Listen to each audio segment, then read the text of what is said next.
इसमें कोई संदेह नहीं है। देवी और सज्जनों, राष्ट्र की उन्नति के लिए दिन रात एक करने वाले, देश की छवि अंतर्राष्ट्रीय स्तर पर उजागर करने वाले विकास पुरुष भारत के प्रधानमंत्री माननीय श्री नरेंद्र मोदी जी से मैं आग्रह करती हूं कि आज के इस अत्यंत आनंद के अवसर पर अपने बहुमूल्य विचारों की सौगात से हमें उपकृत करें।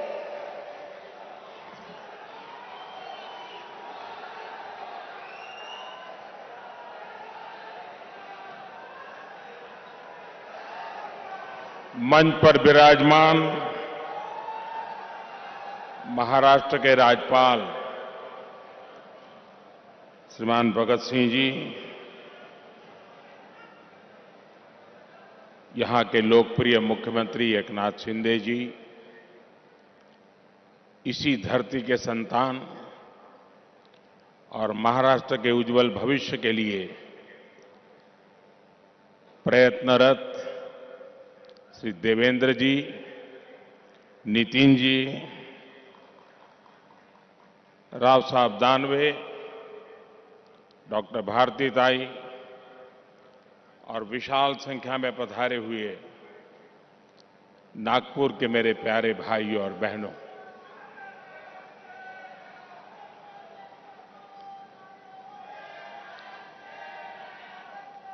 आज संकष्टी चतुर्थी आहे।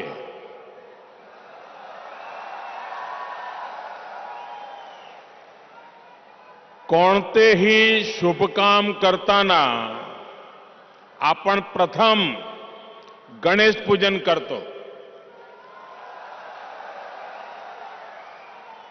आज नागपुरात आहोत तर टेकडीच्या गणपती बापाला माझे वंदन।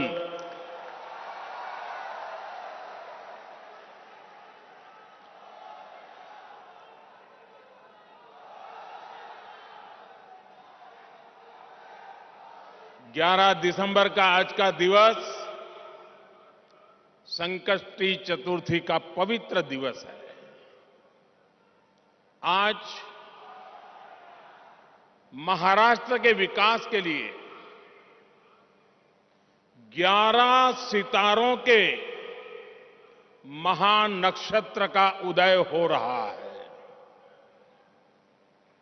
पहला सितारा हिंदू हृदय सम्राट बाला साहब ठाकरे महाराष्ट्र समृद्धि महामार्ग, जो अब नागपुर और शिरडी के लिए तैयार हो चुका है। दूसरा सितारा नागपुर एम्स है, जिसका लाभ विदर्भ के एक बड़े क्षेत्र के लोगों को होगा। तीसरा सितारा नागपुर में national institute of one health की स्थापना है। चौथा सितारा रक्त संबंधी रोगों की रोकथाम के लिए चंद्रपुर में बना आईसीएमआर का रिसर्च सेंटर है। पांचवा सितारा पेट्रोकेमिकल क्षेत्र के लिए बेहद अहम सीपेट चंद्रपुर की स्थापना है। छठा सितारा नागपुर में नाग नदी के प्रदूषण को कम करने के लिए शुरू हुआ प्रोजेक्ट। सातवां सितारा नागपुर में मेट्रो फेज 1 का लोकार्पण और दूसरे फेज का शिलान्यास है। आठवां सितारा नागपुर से बिलासपुर के बीच आज प्रारंभ हुई वंदे भारत एक्सप्रेस है। नवा सितारा नागपुर और अजनी रेलवे स्टेशन के पुनर्विकास की परियोजना है। 10वां सितारा अजनी में 12,000 हॉर्स पावर के रेल इंजन के मेंटेनेंस डिपो का लोकार्पण है। 11वां सितारा नागपुर इटारसी लाइन के कोहली नरखेड़ रूट का लोकार्पण है। 11 सितारों का यह महानक्षत्र महाराष्ट्र के विकास को नई दिशा देगा, नई ऊर्जा देगा। आजादी के 75 साल के अमृत महोत्सव में 75,000 करोड़ रुपए के इन विकास कार्यों के लिए महाराष्ट्र को, महाराष्ट्र की जनता को बहुत बहुत बधाई।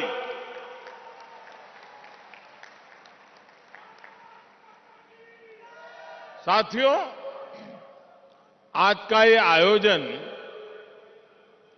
इस बात का भी प्रमाण है कि डबल इंजन की सरकार महाराष्ट्र में कितनी तेज गति से काम कर रही है।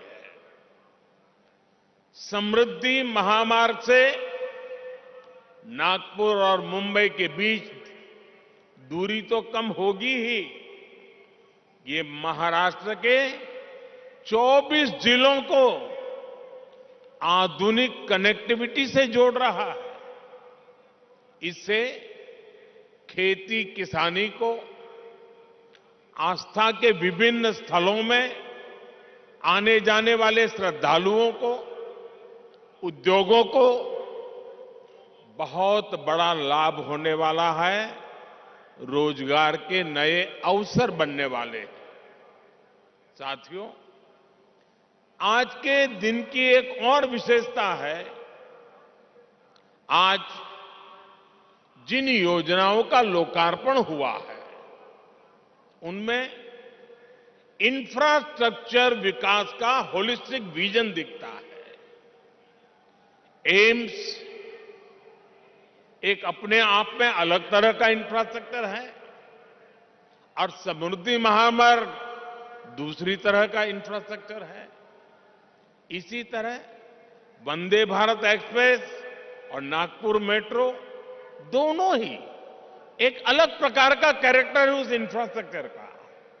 लेकिन ये सब एक बुके में, एक गुलदस्ते में अलग अलग फूलों की तरह जिससे निकलकर विकास की खुशबू जन जन तक पहुंचेगी। विकास के इस गुलदस्ते में बीते 8 वर्षों की मेहनत से तैयार विशाल बगीचे का प्रतिबिंब भी है। चाहे बात सामान्य मानवी के लिए हेल्थ केयर की हो या फिर वेल्थ क्रिएशन की हो, चाहे बात किसान को सशक्त करने की हो या जल संरक्षण की हो, आज पहली बार देश में ऐसी सरकार है जिसने इंफ्रास्ट्रक्चर को एक मानवीय स्वरूप दिया है। इंफ्रास्ट्रक्चर का एक ऐसा ह्यूमन टच जो आज हर किसी के जीवन को स्पर्श कर रहा है।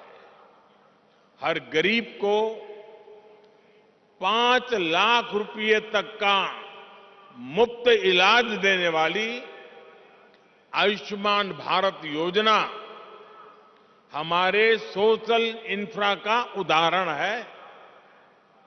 काशी, केदारनाथ, उज्जैन से लेकर पंढरपुर तक हमारे आस्था स्थलों का विकास हमारे कल्चरल इंफ्रा का उदाहरण है।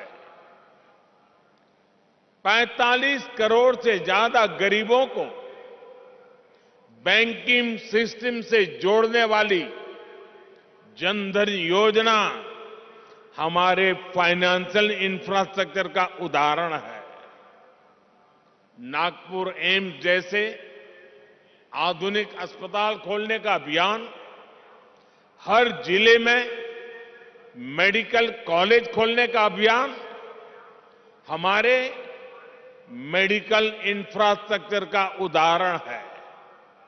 और इन सब में जो बात कॉमन है वो है मानवीय संवेदनाओं का तत्व, ह्यूमन टच, संवेदनशीलता।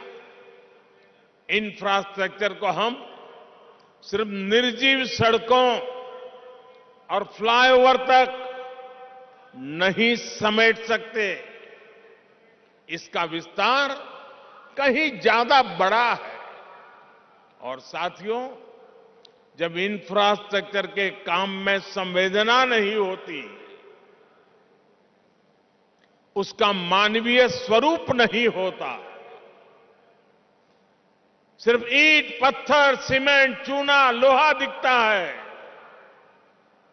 तब उसका नुकसान देश की जनता को उठाना पड़ता है, सामान्य मानवी को उठाना पड़ता है। मैं आपको गोसीखुर्द डैम का उदाहरण देना चाहता हूं।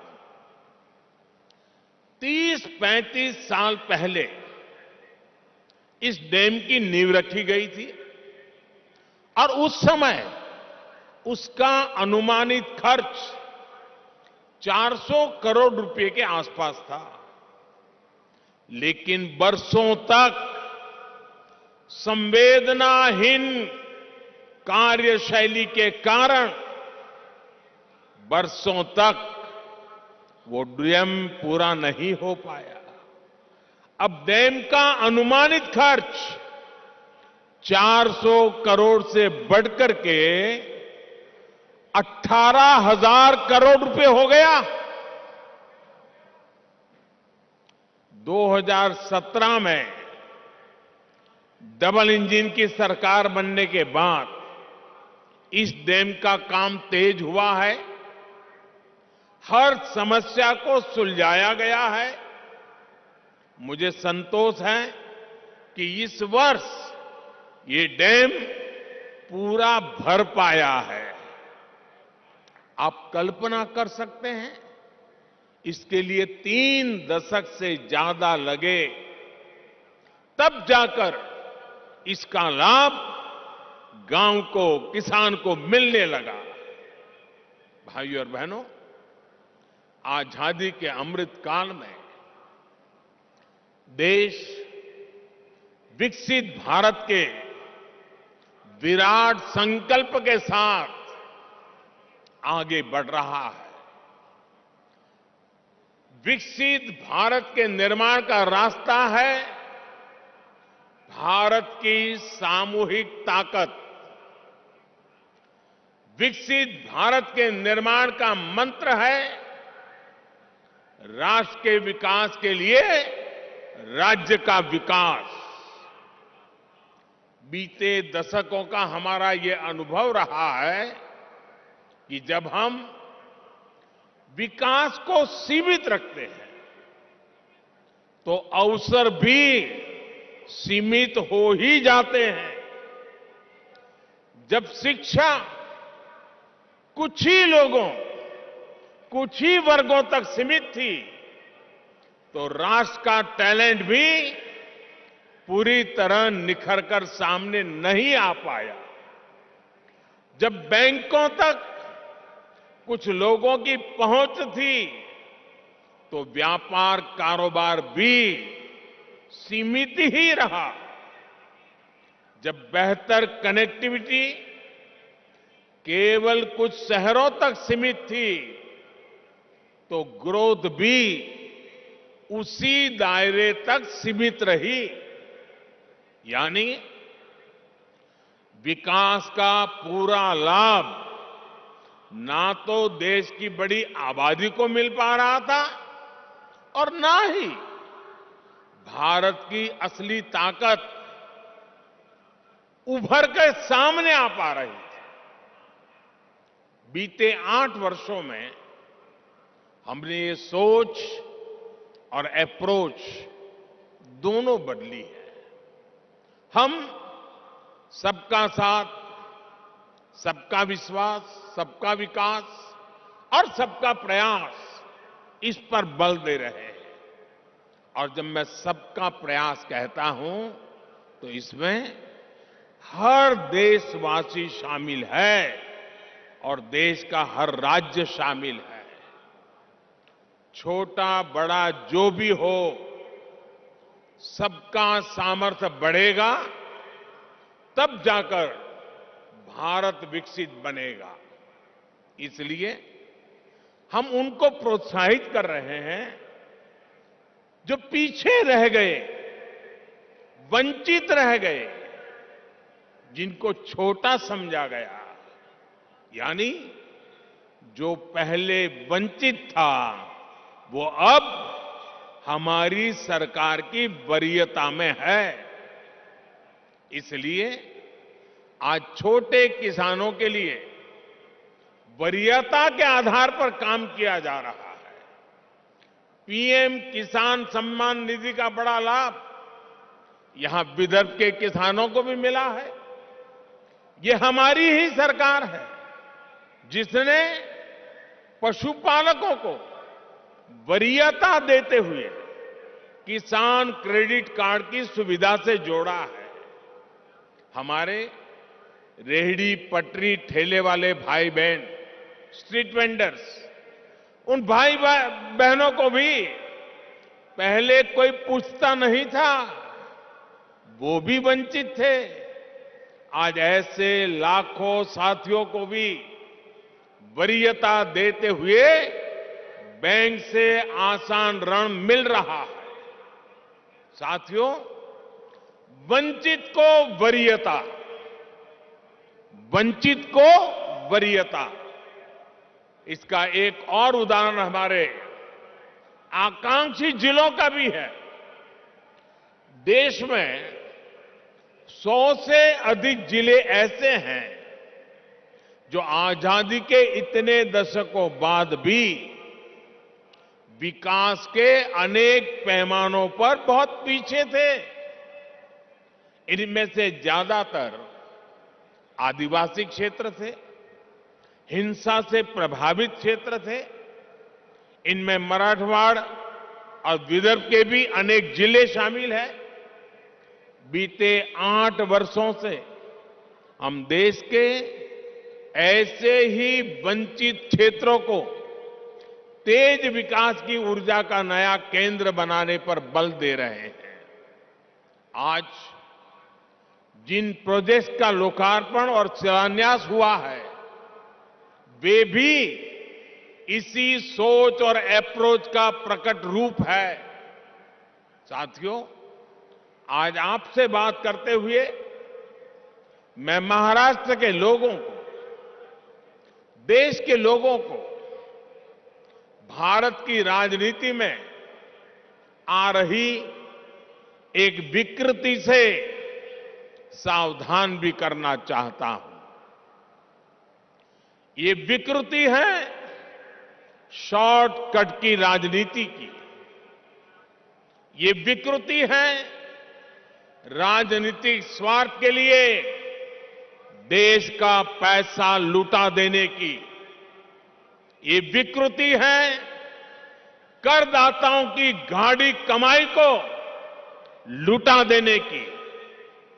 शॉर्टकट अपनाने वाले ये राजनीतिक दल, ये राजनीतिक नेता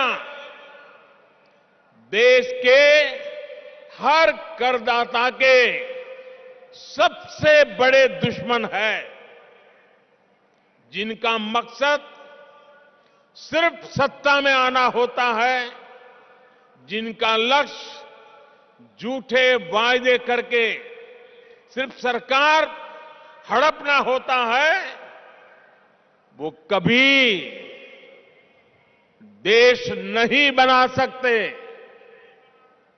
आज एक ऐसे समय में जब भारत अगले 25 वर्षों के लक्ष्यों पर काम कर रहा है, तो कुछ राजनीतिक दल अपने निजी स्वार्थ में भारत की अर्थव्यवस्था को तबाह कर देना चाहते हैं। हम सबको याद होगा जब पहली औद्योगिक क्रांति आई, हिंदुस्तान उसका लाभ नहीं उठा पाया। दूसरी, तीसरी औद्योगिक क्रांति में भी हम पीछे रहे, लेकिन आज जब चौथी औद्योगिक क्रांति का समय है, तो भारत इसे गंवा नहीं सकता। मैं फिर कहूंगा, ऐसा अवसर किसी देश के पास बार बार नहीं आता। शॉर्टकट से कोई देश चल नहीं सकता। देश की प्रगति के लिए स्थायी विकास, स्थायी समाधान के लिए काम करना, एक लॉन्ग टर्म विजन बहुत ही जरूरी है। और स्थायी विकास के मूल में होता है इंफ्रास्ट्रक्चर। एक समय दक्षिण कोरिया, साउथ कोरिया भी गरीब देश था, लेकिन इंफ्रास्ट्रक्चर के माध्यम से उस देश ने अपना भाग्य बदल दिया। आज खाड़ी के देश इतना आगे इसलिए भी है, और लाखों भारतीयों को वहां रोजगार मिलता है, लाखों भारतीयों को, क्योंकि उन्होंने भी बीते 3-4 दशकों में अपने इंफ्रास्ट्रक्चर को मजबूत किया है, आधुनिक किया है और फ्यूचर रेडी किया है। अरे कब आपको पता होगा, आज हिंदुस्तान के लोगों को सिंगापुर जाने का मन करता है। कुछ दशक पहले तक सिंगापुर भी एक सामान्य आइलैंड कंट्री हुआ करता था। फिशरीज से कुछ रोजी रोटी लोग कमा लेते थे, लेकिन सिंगापुर ने इंफ्रास्ट्रक्चर पर निवेश किया, सही आर्थिक नीतियों पर चला, और आज वो दुनिया की अर्थव्यवस्था का इतना बड़ा केंद्र बना हुआ है। अगर इन देशों में भी शॉर्टकट की राजनीति हुई होती, टैक्स पेयर का पैसा लुटाया गया होता, तो ये देश कभी उस ऊंचाई पर नहीं पहुंच पाते जहां आज है। देर से ही सही, भारत के पास अब यह अवसर आया है। पहले की सरकारों के समय हमारे देश के ईमानदार करदाताओं ने जो पैसा दिया, वो या तो भ्रष्टाचार की भेंट चढ़ गया, या फिर वोट बैंक को मजबूत करने में खप गया। अब समय की मांग है कि सरकारी खजाने की पाई पाई का उपयोग देश की पूंजी, युवा पीढ़ी के उज्जवल भविष्य के लिए निर्माण पर खर्च होनी चाहिए।